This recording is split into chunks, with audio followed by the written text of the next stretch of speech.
I'm Jesse Coble-Smith. Today we're talking about the film Mulholland Drive, directed by David Lynch, starring Naomi Watts, Laura Herring, and Justin Theroux. Disturbing film. To say the least. I mean, I don't know if it's disturbing to everybody, but you know, a few times I've seen it, it gives you an uneasy feeling. You know, it's a dark movie. It's more of a mentally disturbing. Mentally not disturbing. Graphically disturbing. Not too graphic. No. You know, it's just it gets in your head. Basically, it's a film about a woman getting in a car wreck and basically kind of losing her mind, and you kind of end up in a world of, I think the audio's a little messy here. You kind of don't know what world you're actually in. You kind of feel you have two main female stars, and you're kind of torn between what's really going on, what's reality.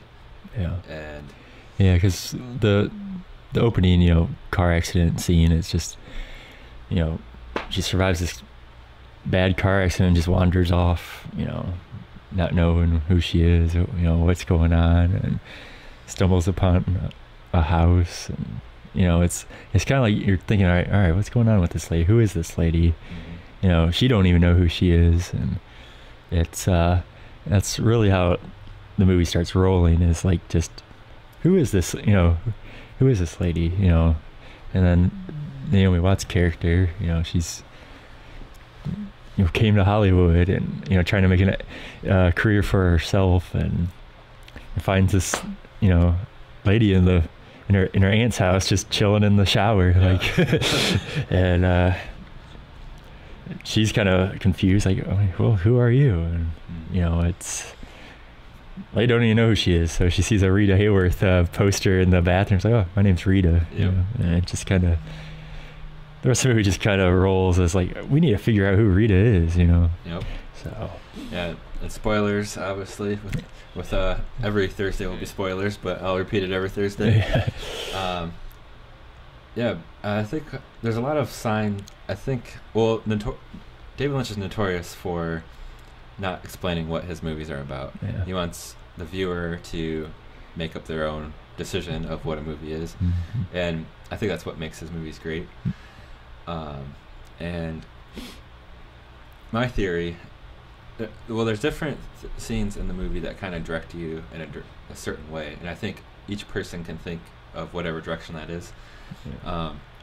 The movie starts with zooming into a pillow. Yeah. So you could think this is all a dream.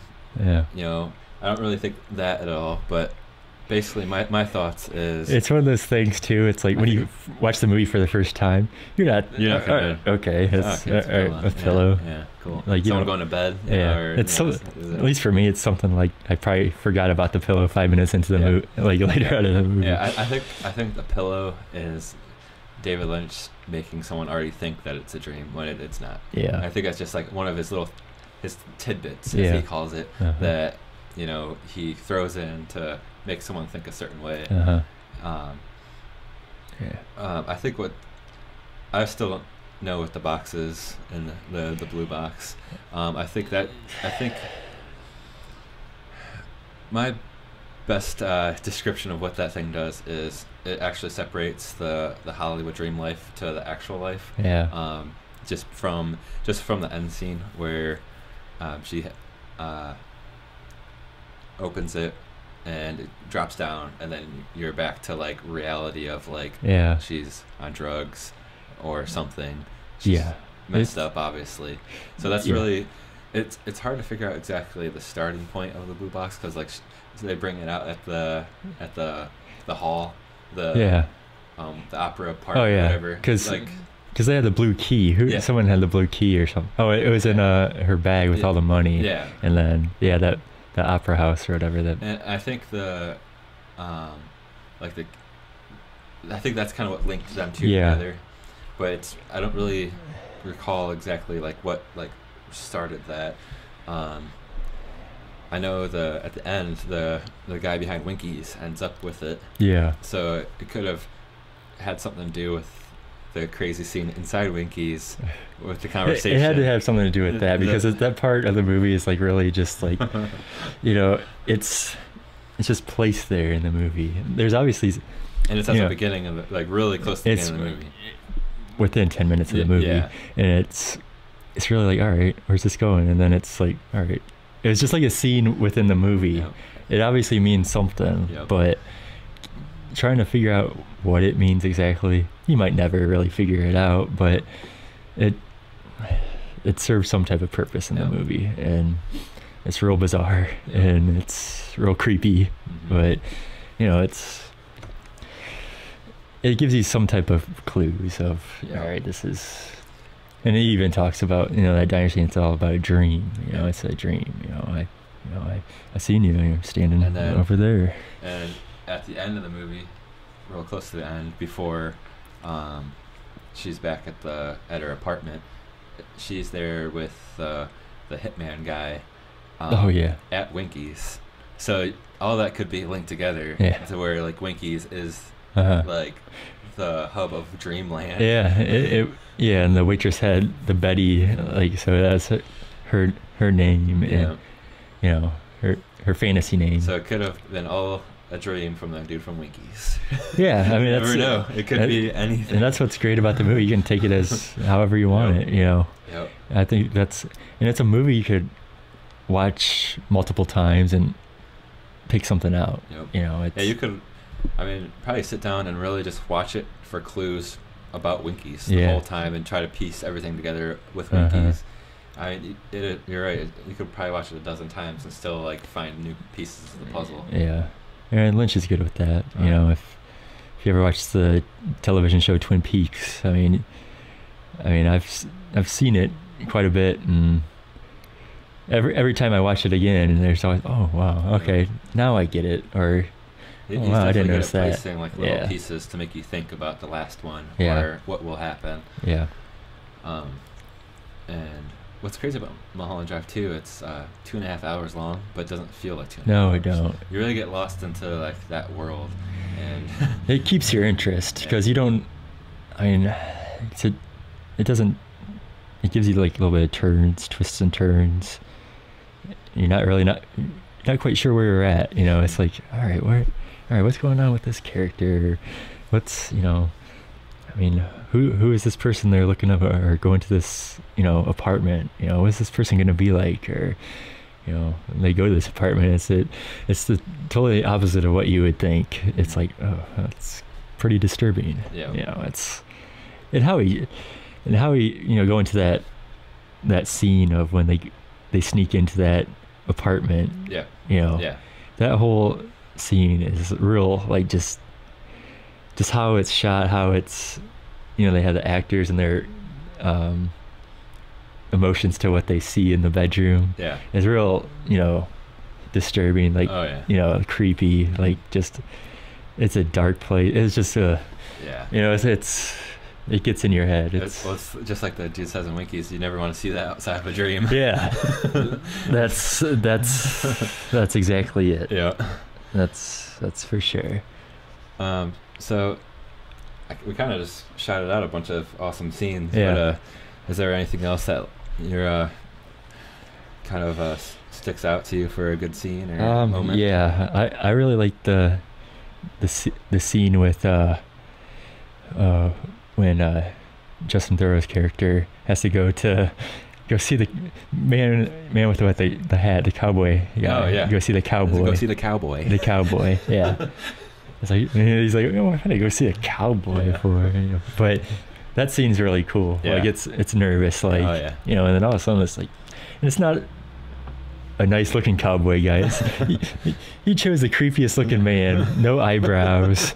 You know, it's just like, just a very you know, and it's how he shoots the scene. It's like right in in people's faces, and it's very subtle, very quiet, like, and just tell them, it's like, you know, you may see me again. Yeah, you see me 2 more times. See me 2 more times. You know. Yeah. You know, it's like, you've done good. Yeah, you've done bad. You've done bad. It's like, like when you go, now you're being a smart aleck. Yeah. It's, this is not a time to be a smart aleck. But yeah, because the Justin Theroux character has no idea what's like, going on with his life. Yeah, this time. like he's just like, yeah, things aren't going the right way for him, and then he has to confront this strange cowboy guy. Yeah. And that's what it is. It's a strange scene. Oh yeah. And you don't know what's going on. No. You as a viewer don't know what's going on. And I read this. It's pretty good little behind the scenes thing. Justin Theroux, he approached David Lynch. Is like, well, am I going to see? When am I going to see this cowboy guy again? Talking about the script and stuff. Yeah. It's like, because what Lynch would do, he'd just give all his actors the day of, oh, here's your script for the day. Oh yeah. Yeah. Here's your script. This is what we're doing for today. Yeah. Tomorrow's. They don't know what's going on tomorrow. Yeah, he's gonna see the reaction. So he asked, Lynch was like, "Well, will I see this, cowboy again?" And he's like, yeah. It's like, we'll find out together. That's perfect. Yeah, it's like, that's just how that movie is. Oh, like, yeah. And I think that's how he captured the weirdness of the movie. Mm-hmm. So yeah. But yeah, that'd probably be like one of my favorite scenes. I think mine is also a Justin Theroux scene where he is finding out that he can't pick the actress for his film. Yeah. And the Angelo Badalamenti, who also does the music in this film, is served a espresso that he's not into. Yeah, he's a espresso coffee snob. Yep. And I don't think it was the first time they let him. They let him down before with whatever they served him, and so they're all like nervous, trying. Oh, this is the best. Colombian yeah. Yep. Yeah. espresso in the world. Yeah, and that whole scene is just super strange. And I think that is the first part where Justin Theroux realizes his life is about to just be completely different. It's not going his way. And I love the golf club scene afterwards, which I think that was actually a nod to Jack Nicholson. So I think he did that in real life. Yeah. Which is pretty rad. But no, that is a cool scene, and it's it's like he's just hated this picture of this girl. It's like this is the girl. Yeah. What would you say? What would you like to change in this movie? Or something maybe you didn't like as much as didn't fit, or I don't know if that would really work with the David Lynch film. Well, I think everything fits in a David Lynch film. there's really no scenes I totally dislike. I guess I thought the little opera house scene was a little long. But it kind of gives you an idea of something's not real. I felt that kind of drug a little bit, and then I don't know. I mean, towards the end, it got a little vulgar. I thought maybe with certain scenes, but it wasn't too extreme. But that's kind of how Lynch does his little shock value thing. But I mean, it's not for the weak at heart.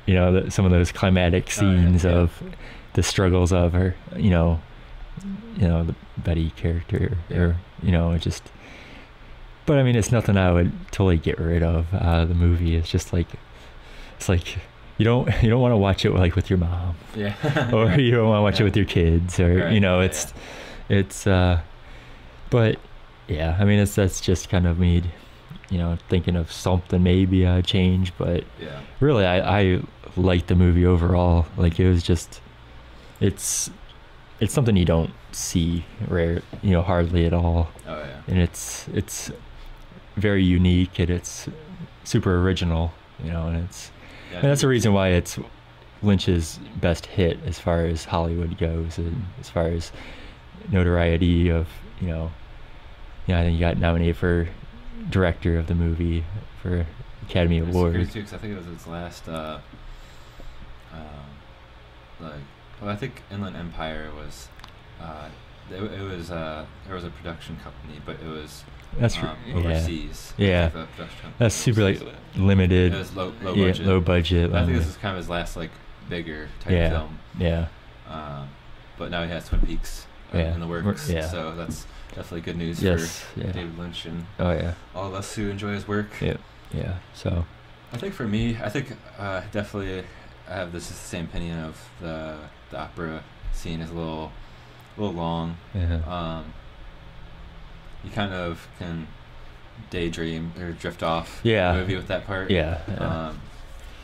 But besides that, there really isn't that much in it. Like, because it keeps your interest. keep your interest. You Like, know, it's just because like I feel like if you did take pieces of it out, it definitely wouldn't make any sense with what's going on, because it's already hard enough to kind of get it all together. yeah.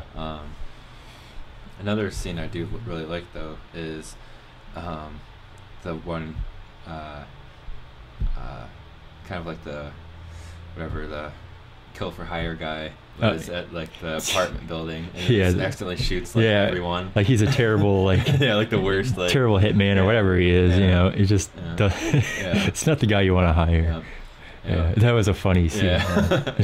He shoots that big lady through the wall. Yeah. the creepy ass dude with the vacuum cleaner. Yeah. So Yeah. that was a pretty funny scene. Yeah. He tried to stage a scene and it just totally backfired on him. Yeah. And yeah, this film is on HBO now. It's not on Netflix. Yeah. I'm not too sure if it's on any other type of streaming thing, but it is on HBO now. Yeah. Really just, HBO or iTunes. You can rent or buy it on iTunes. Yep. It's not released on Blu-ray yet. I know it. I think they did mention that Criterion Collection's going to release it. Oh. I think Nice. here soon. I think actually in October, if I read it right. So that'll be a nice thing to pick up. If you haven't seen David Lynch's work, I don't know if this would be a must-buy purchase. Mhm. You definitely have to be into this type of movie. I know people who hate it. Yeah. But it's a love or hate thing. Yeah. Like, I really enjoy his movies. Mhm. I mean, I don't know if I would start off watching Mulholland Drive as the first movie you watch of his, but I mean, I don't know. They're all strange in their own ways, for Yeah. sure. Yeah. You could just That's start at the craziest and just start with Eraserhead, like the Yeah. world had to when he first brought it out. Yeah, and that's you'll kind of know what the rest of his movies will be like if you start Yeah. off with Eraserhead. Yeah, I say start out with Eraserhead or Blue Velvet. Yeah. Blue Velvet, you really get that weird feeling too. Or even start off by watching Twin Peaks. Yeah, 'Cause that's yeah, not yeah. it's a TV show, so it's not as crazy. Mhm. It'll kind of get you slowly into the world of Tim Burton. Lost Highway is another great Tim Burton film. David Lynch film. Or David Lynch film. You're still on the Beetlejuice from last week, man. Still on the Beetlejuice.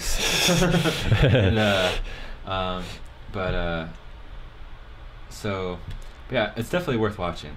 Yeah. If you're into it, if you're not into David Lynch stuff, it's a David Lynch movie. So Yeah. you might not. I don't know. Maybe read up about him. Yeah. Watch the trailers to it. It's not for everybody. I don't recommend it for everyone. But if you're into movies, if you're into movies that you need to think a bit about, and you're into, just if you're into something that's just different than what you see in the Yeah, theaters, yeah. you won't see movies like this in the theaters. no.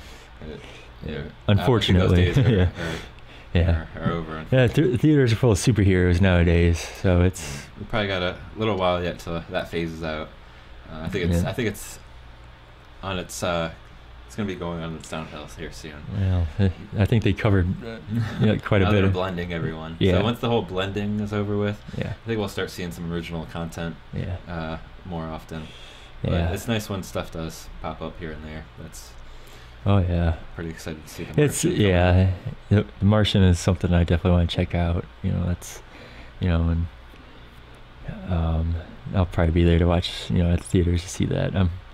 I love good sci-fi movies, but then again, that's another genre it's hard to find a good sci-fi movie. Yeah. The last one I seen was Interstellar at the theaters. That was real good, and that the Ex Machina movie, that was a good sci-fi movie too.